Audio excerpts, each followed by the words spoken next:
Agora, para uma sociedade ser livre, qual é o perigo de as pessoas começarem a se identificar cada vez mais em grupos e não em indivíduos?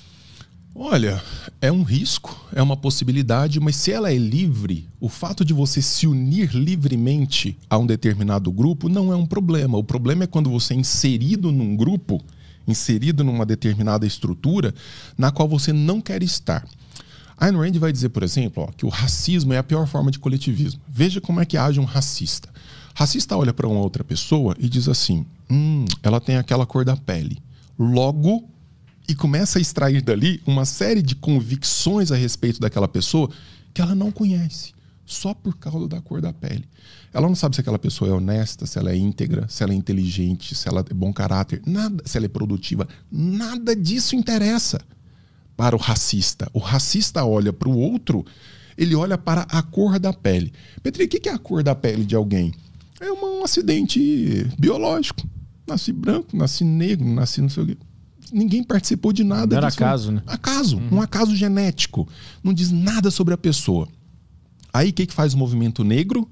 Fala assim, se você é negro, então você tem que pensar assim. O movimento negro tem que agir dessa forma. Aí um negro olha para aquilo e fala assim, eu não aceito pensar dessa forma. Eu não penso assim. Eu acho que vocês estão errados. O que diz o movimento negro? Então você é um negro de alma branca. Traidor. Você é um traidor. Paulo Cruz passa por isso, né? Paulo Cruz, que é brother, passa muito por isso. Porque é um negro que pensa com autonomia, que não pensa dentro da caixa do movimento e apanha por conta disso. O Holiday passa por isso. Né? Então, são caras que são exemplos do quão o coletivismo pode fazer mal. Agora, se a gente se reúne aqui para defender uma ideia livremente, podendo sair ou entrar nesse grupo, não tem problema nenhum. Isso daí não é coletivismo. O coletivismo ele tem um fator de coação ali que é um problema. Por que o coletivismo é um problema para a sociedade? Ele dissolve o indivíduo. Ele dissolve a ideia do indivíduo. Então, não é mais a Maria, a Joana, a Sebastiana, a Beatriz, a Patrícia. É a mulher. A mulher. As mulheres, enquanto indivíduos, desaparecem. Que foi o que aconteceu no fascismo. Então não é mais o João, o Mário, são os negros. Não é mais o Petri, o Denis, o Paulo, são os homens brancos hetero-opressores. Então você começa a criar categorias que dissolvem o indivíduo. Qual que é o grande problema? Geralmente tem alguém que se torna porta-voz desse negócio. Né? Por exemplo, quando eu digo assim, o movimento quilombola não deseja isso. O que é o movimento quilombola? O movimento feminino não aceita isso. O que é o movimento feminino? É alguém que fala pelo movimento. Mas as mulheres estão todas de acordo com aquilo? Posso te garantir que não. O movimento dos homens não concorda com isso. Então você difunde uma ideia que é, na verdade, uma ideia defendida por um indivíduo ou por um pequeno grupo de líderes, né, que coordena algo muito maior, que usa o critério de quantidade para tentar se impor.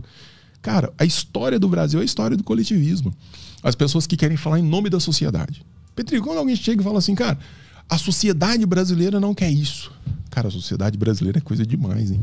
Puta que pariu, tem muita coisa na sociedade brasileira. Mas é engraçado que geralmente quando alguém fala em nome da sociedade brasileira, tá falando em nome dos seus próprios interesses.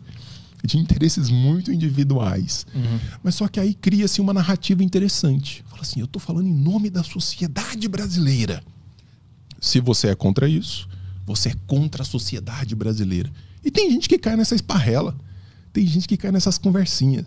Então, velho, a nossa ideia, o nosso projeto é simplesmente mostrar para as pessoas que é preciso apostar no indivíduo. Vocês gostam de minoria? A menor minoria é o indivíduo. É proteger os indivíduos do ataque das outras pessoas.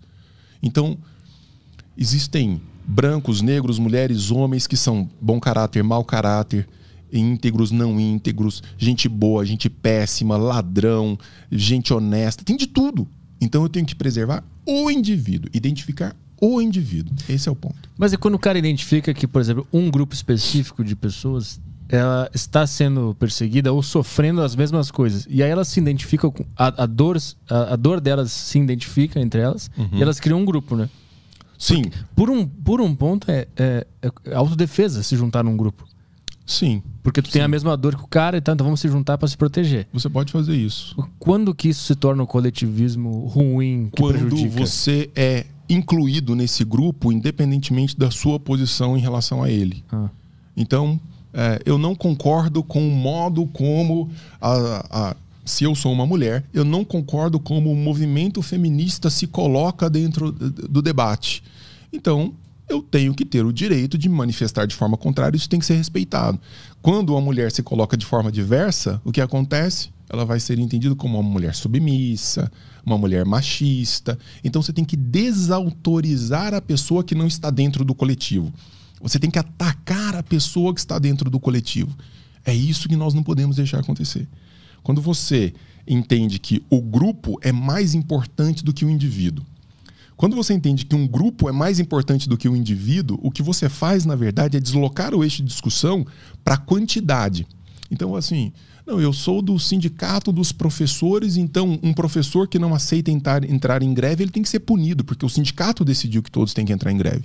Cara, desculpa, eu sou professor e não vou entrar em greve. E esse meu direito tem que ser preservado. Agora, se você pode gritar num grupo no qual você quis fazer parte, do qual você quis fazer parte, você aderiu livremente a ele.